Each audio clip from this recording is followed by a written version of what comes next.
Welcome to Hardheaded Podcast. We're excited that you've joined us as we have a conversation. We found that a good conversation allows us to share what's on our mind, whether current events, what's grinding our gears, or our pet peeves. It also allows us to share our top 3, a list of our favorite things on any given subject, most of which are highly opinionated. In closing, we share a good word. Solid friendships are encouraging. Even if we joke and give each other a hard time, our ultimate responsibility is to uplift each other. Our goal is that you'll feel like you're part of the conversation, like you were in the studio with us, and that you feel encouraged after tuning in to our podcast. It's time to join the conversation. All right. Thanks for tuning in, folks. This is Hardheaded, as you just heard, I guess. I am Troy Trussell, your host today. With me, as always, is Matt Amos and Chet Sears. Today, we're going to... what are we going to talk about? We're going to listen to what's on... I just lost it there, guys. You sound like Matt all of a sudden. I like stuttered and like froze. I don't stutter. I'm very confident. Confident in your unpreparedness. Oh, wow. Anyway, we're going to hear what's on Matt's mind, and we're going to do the top 3 late night TV talk show hosts. So, Matt, let's get into it, man. What's on your mind? All right. I got a couple things. The first thing I want to touch on is... you only get one. No, I can do whatever I want. It's what's on my mind. Like what is, not what are. Whatever. I'm going for it. So Today he's a schizo. I was introduced to a new way to make your coffee. So I went out and of course you two call me a coffee snob, but it gets way worse than me. It's not new. Carry on. All right. Okay. I'm declaring right now. No, not new. So I showed up to elk camp this year. Yeah. And before I go out and I do all the shopping, so I bought all kinds of coffee, and we've got a Keurig up there, and they've got a regular coffee pot for grounds. You can do the drip. Yeah. The drip style coffee. Yeah. That most people are accustomed to. Yeah.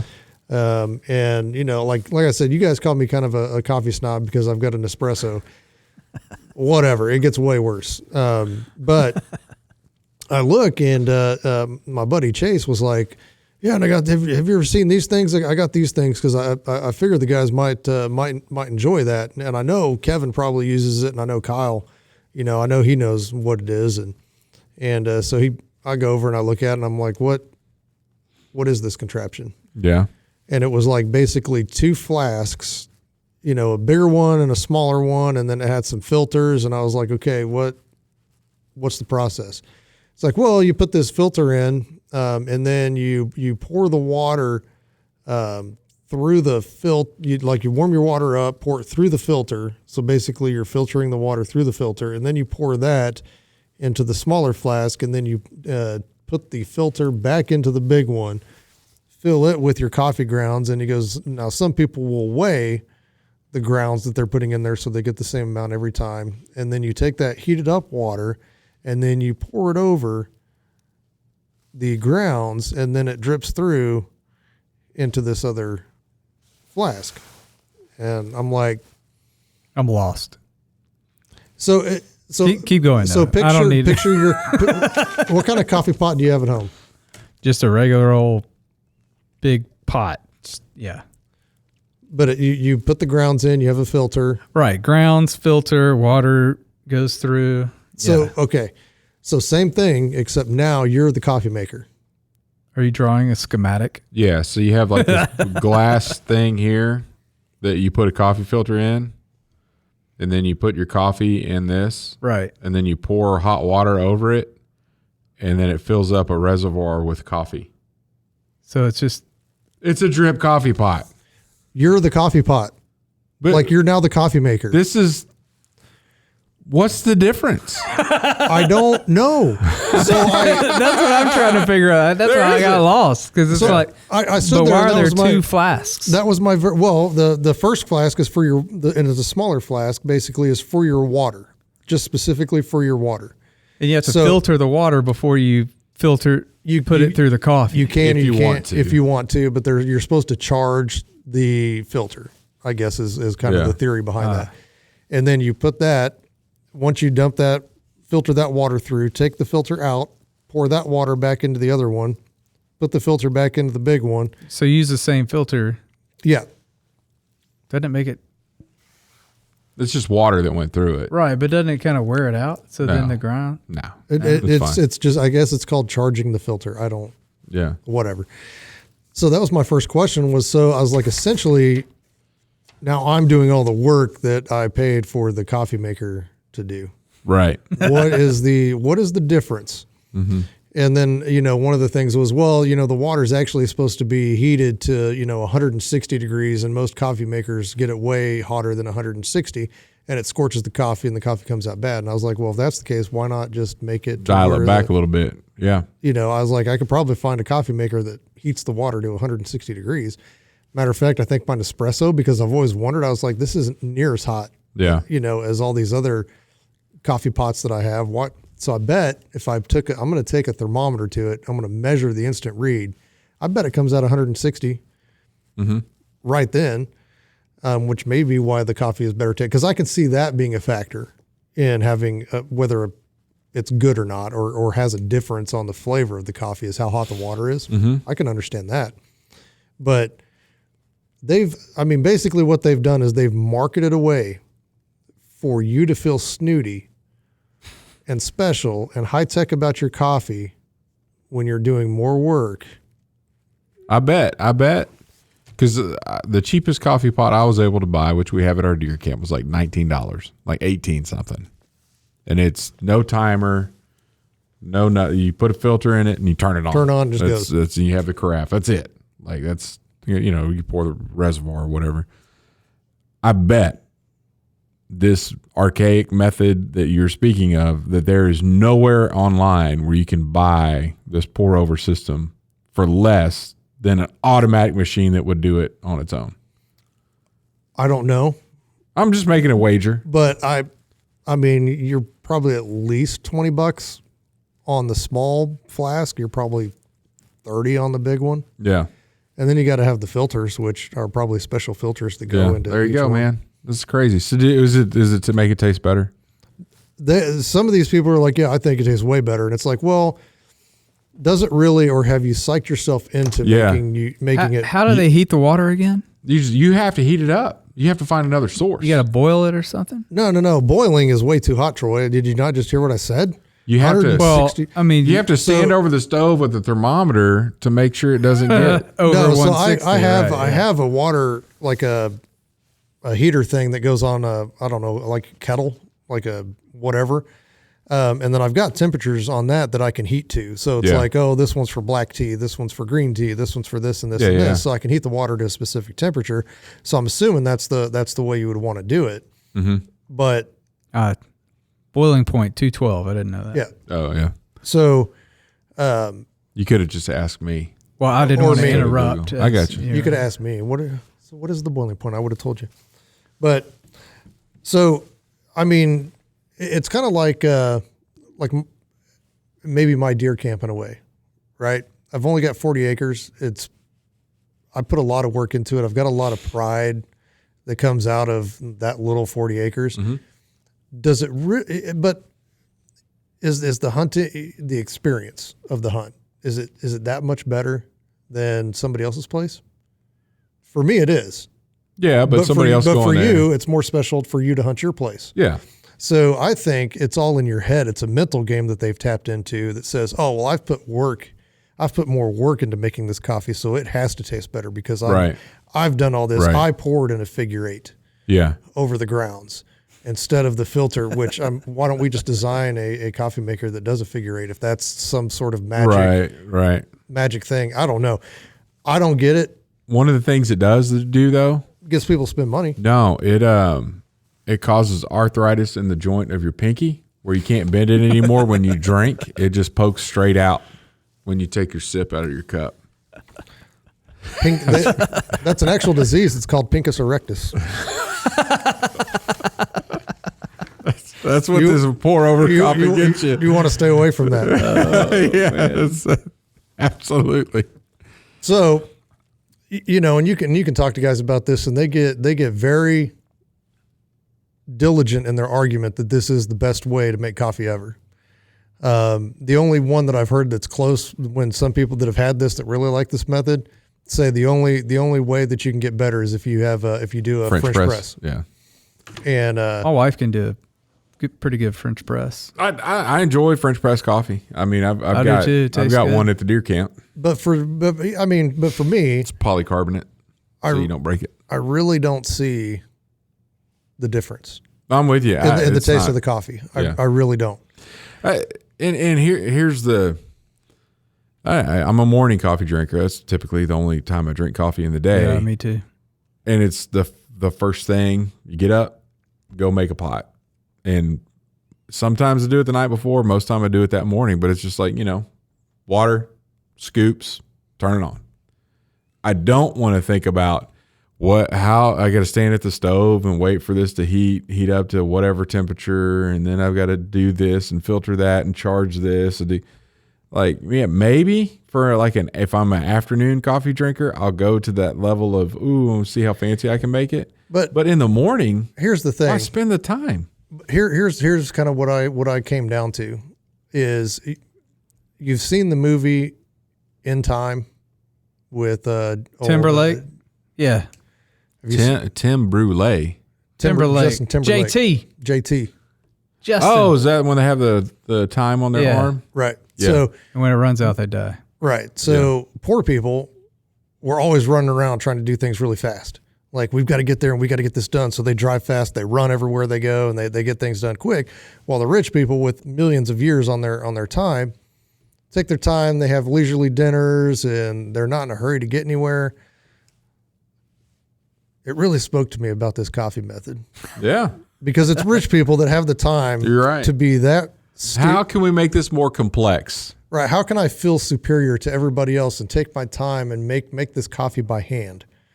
Like, now I can see it becoming like a fun ritual to do, like when you're at the deer camp and you got nothing but time, stuff like that. Or if you go camping, like we've used our French press when we've gone camping. Yeah, but here's the French press. I don't think takes much more time.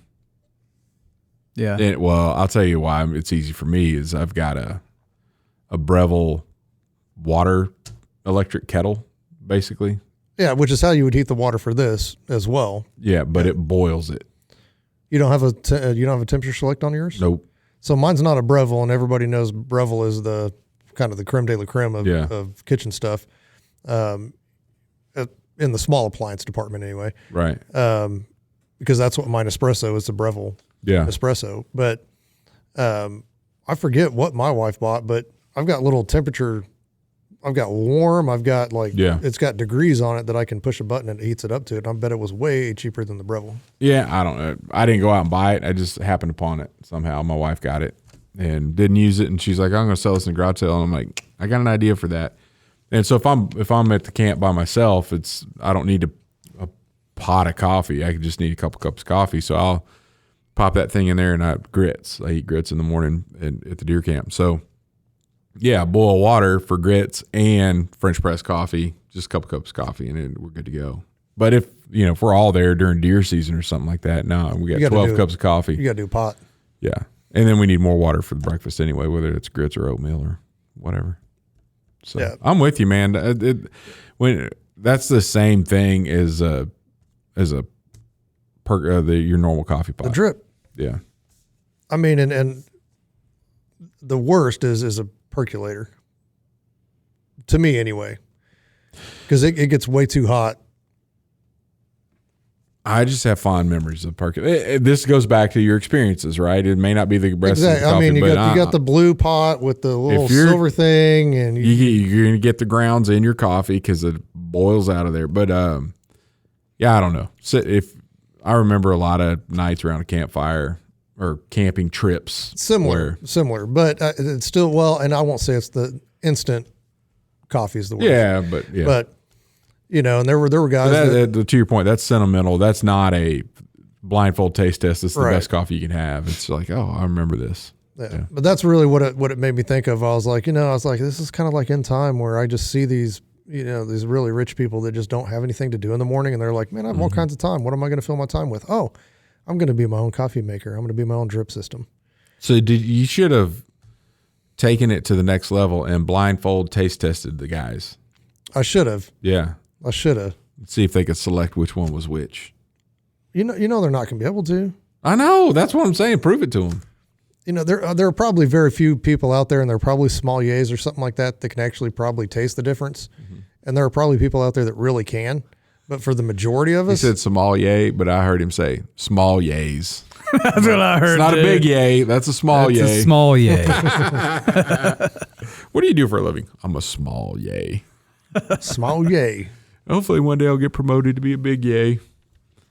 Anyway, you had multiple things? I was going to, but this one a little longer than I thought it was going to go. Okay. I'll save my other one for the next time. But yeah, so would Pincus erectus dysfunction be a good thing?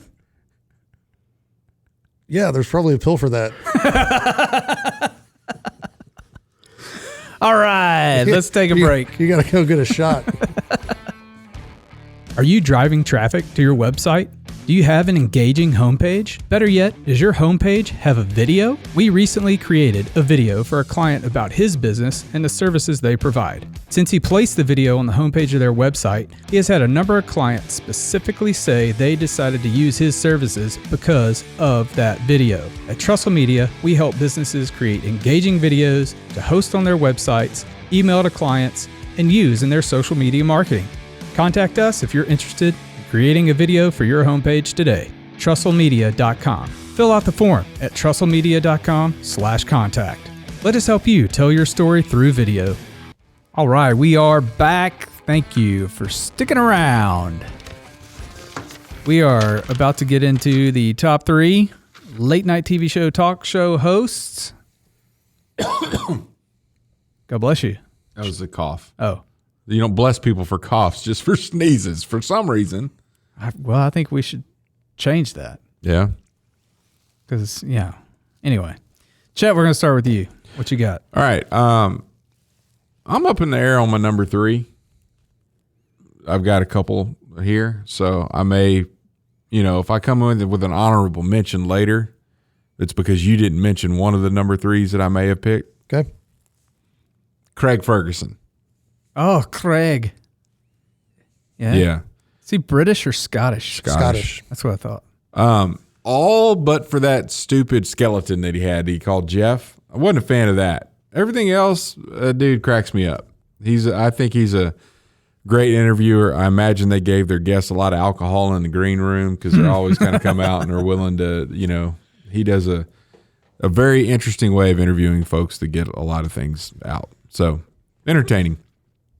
Number 2, Letterman, only when he goes on NBC. When he went to that's fair. When he went to CBS, it started getting horrible, and it went down to where I about what year he did that? It was whenever Leno took over, so 90, 92, 93. Yeah, I'll fact check that. Yeah, Carson went to 92. Yeah. So I'm pretty sure that's when he went over. I'm not 100% sure. But when he was on the late show. 1993. You're almost there. Yeah. Then I was a fan of the NBC Letterman, and then it just got worse from that perspective. Great show. I like the Letterman too. But I couldn't stand his music guy. What was his Paul name? Schaefer? I couldn't stand Paul I like Schaefer. his music. He was funny, but he was just like he appreciated music. That dude, he could musically play. phenomenal. Yeah. Just his little quirky, but Letterman had a good play off of him. It kind of made fun of him a little bit. Well, and the way the drummer Anton was with the Dave and all the stuff, and he'd do all the and then he'd throw the blue cards into the background, and they did the glass shatter. Yeah. Number 1, Johnny Carson on the Tonight Show. He was on there for 30 years, 1962 to 1992. I used to, we only had one TV in our house growing up, and my folks would watch the Carson Tonight Show in the living room where the TV was. And where all that was positioned is all the chairs, couches, whatever. You had your back to the hallway where the bedrooms were. So if they were watching Carson and I'm supposed to be in bed, I could sneak out, slowly open my door and sneak out and sit in the hallway and watch Carson. And I got caught every now and then, but I was pretty stealthy most of the time and sneak out there and watch Carson at night. But I don't think, I mean, if you look at everything that's going on today with how they're political and they're all telling jokes and trying to tear people down that don't agree with the left-leaning points of view, you go back to Carson's day, it was about humor. It was like, well, what can I do to make people laugh at the end of the day, and how can I have fun with a guest? And a lot of the guests that were brought on back then weren't all just promotion events. It was like, hey, have this guy on, it'd be a lot of fun.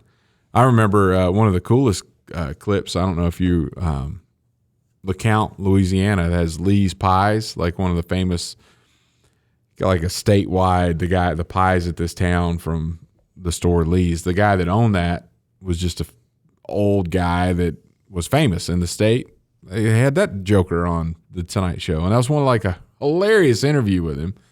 But he could just have the average Joe on or a famous person on and interview them and have a lot of fun and relax at the end of the day, end on a good note, which didn't really happen after this to that level, in my opinion. So that's why he's the king of late night in my top 3 list.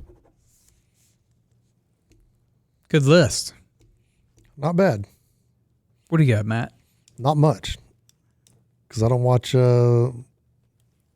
any late night shows. For that exact reason. Political. Yeah.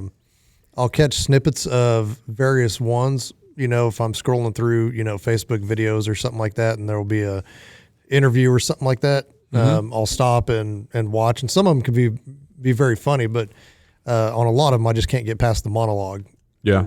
Because it's just like, okay, here we go again. Now it's all political, and now I don't agree with you politically, so I don't even want to really watch your show, because I know the direction it's going to take because of the type of people that you will typically have on. Yeah. But that being said, number 3, some of the best clips that I've seen online have been from Graham Norton. Yep. You know who we're talking about? He's British. Yeah. So, and I don't like the British accent to begin with, but for whatever reason, I can stand to listen to him on TV, because he'll get 3 or 4 of them, 3 or 4 actors, or whoever guests together at the same time, and they can all kind of play off of each other. And Matt just offended all of our British listeners. Yes. I'm one of you from way back, so whatever. Yeah. But I just learned to speak correctly. So, wow. But it's well, maybe it's overdone in movies, because you have American people speaking with a British accent, and then they're really overdoing it, and then you've got the English actors who do an American accent and they do it perfect. Whatever. Yeah, it's just weird. But anyway, so I kind of like some of the clips that he's done with him. Tom Hanks, and he can really get people to like come out of their shell. I like just that he puts everybody on at the same time. Yeah. So that all of them are talking. They're all on the couch kind of thing. Oh, that's fun. Yeah, and there's some really, I can't think of one directly off the top of my head, but really some really funny bits. Number 2, Craig Ferguson. I've probably watched more clips from him from various times, and he doesn't care, or at least you get that feeling when he's interviewing somebody, like he really doesn't care what other people think. So he just talks, and they have a conversation, and some of the best interviews that I've seen and answers from guests are people that have been on that show. Yeah. Because they've just given really honest answers, and he has a very good way of tearing down that kind of that wall. And, yeah. And you got people that come back multiple times. And they're like, this is my favorite one to be on because of this, and then you watch him in other stuff and they don't say that. And so he's obviously a very good interviewer, like you said. And then number one, Connan. And only because he has the ongoing skit. I don't know if he still does it with his, with that guy. I can't even remember his name, but he's a very, maybe it's one of the producers or something like that, or it's his head producer guy, and he's always going into his office and he's never there. And so Connan goes on this mission to find him. Yeah, I know who you're talking about. Figure out, what's going on. And they go to Italy together one time. They go to Italy, they went to Japan, and he's telling, and this guy's telling him that he's not pronouncing these words right. And then Conan just really makes fun of him. Yeah. And then, I used to watch Conan way back in the day. I'd catch an episode or two when he was late night with Andy Richter and they had some really funny stuff going on back then, but Richter. Yeah. But ever since the in the year 2000. Yep. Remember that? Yep. You ever see that? Oh my god. Those were good. And I don't think they do those anymore. Well, I mean, it's past the year 2000. Right, but I mean, they got to figure out the 3000, right? That was awesome. But those are. I'm gonna have to go look those up now because some of those are pretty darn good. Well, Matt, that's all three that I had in my honorable. The where I couldn't select the top three were Craig Ferguson, Graham Norton, and Conan O'Brien. So, and those are just the ones that have so many videos on YouTube, online, and I wasn't really old enough for Carson, so.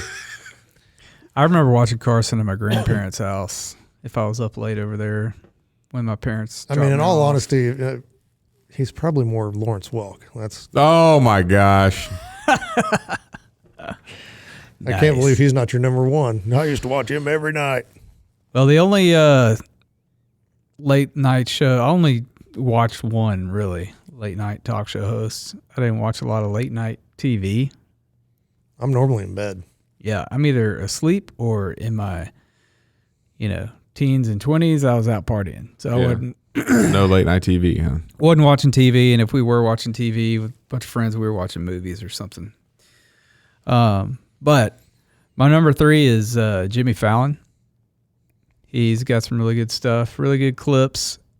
I kind of got turned off by him during COVID. Politically during COVID and the Trump era. I think he's funny. He's hilarious when he's not political. 100%. Like he's extremely He's got funny. some phenomenal skits on there, especially musically. He's very musically talented and does some really cool And he can stuff. do some voices very well. Yeah, he can.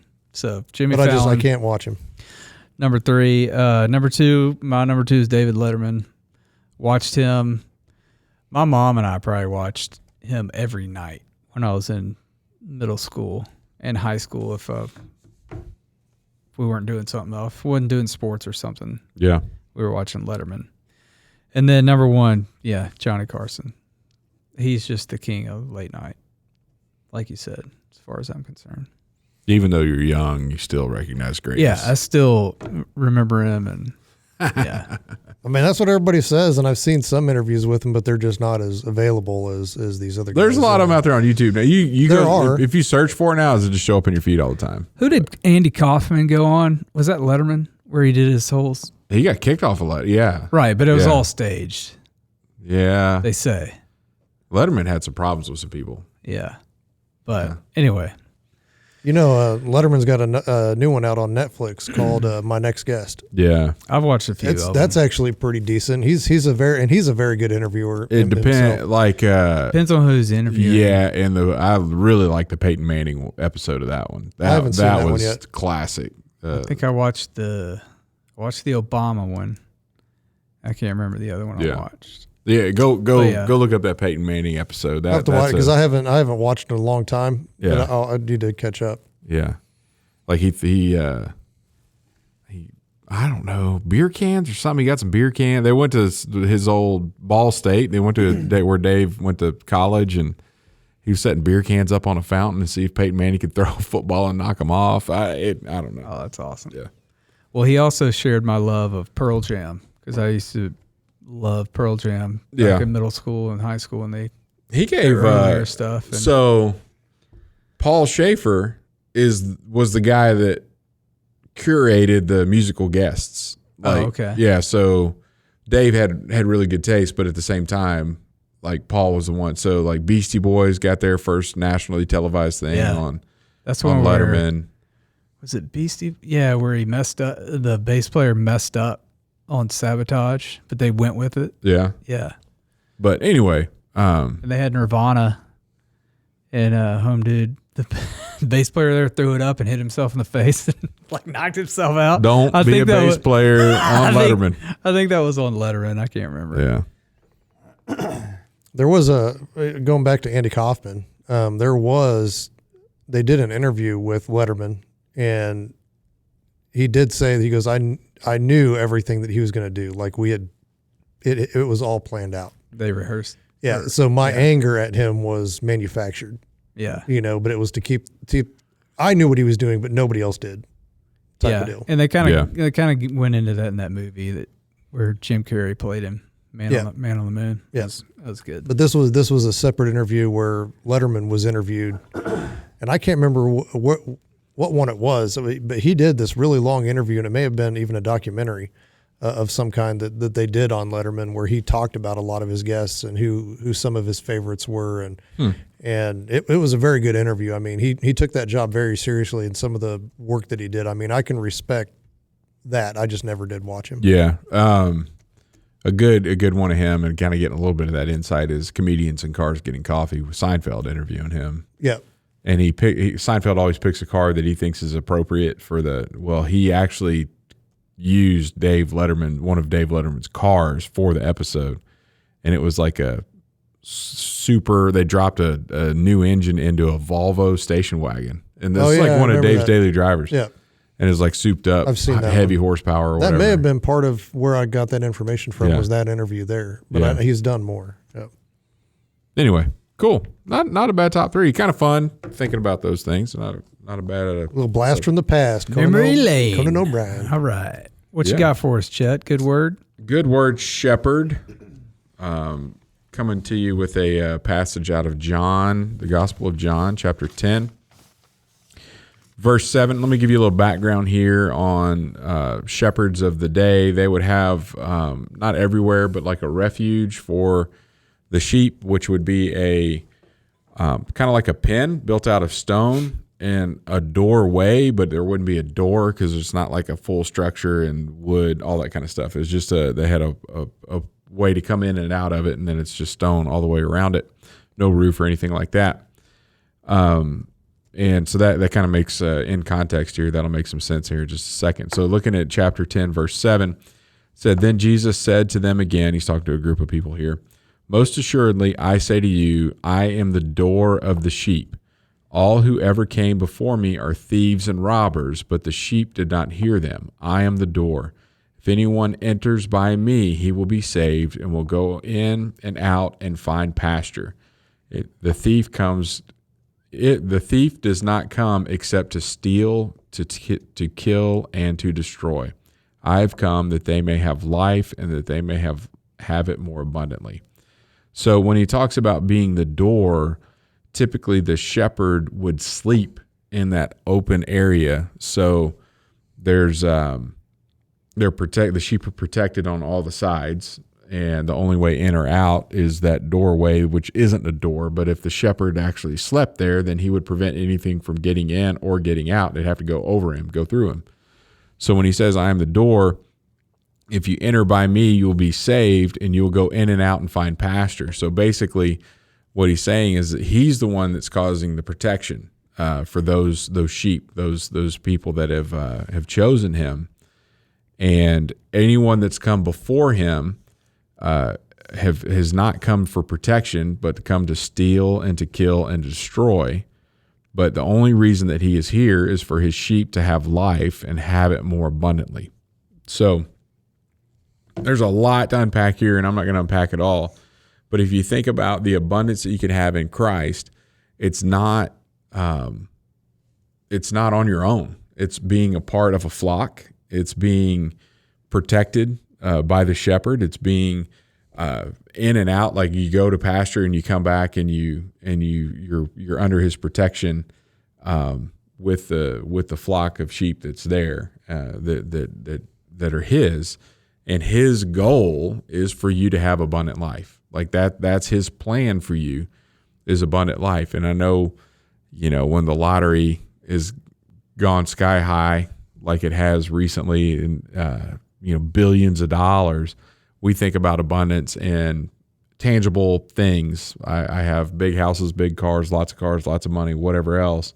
But the abundant life that Christ is talking about is not how we view abundant life and possessions and wealth and all of that. It's the abundance of being shepherded by him, that we're going to be provided for. We're going to have that provision, that protection, and his desires for us is that we would have life and have it abundantly. And those that are not him do not want us to have life. They want to steal from us. They want to destroy us. They want to kill us.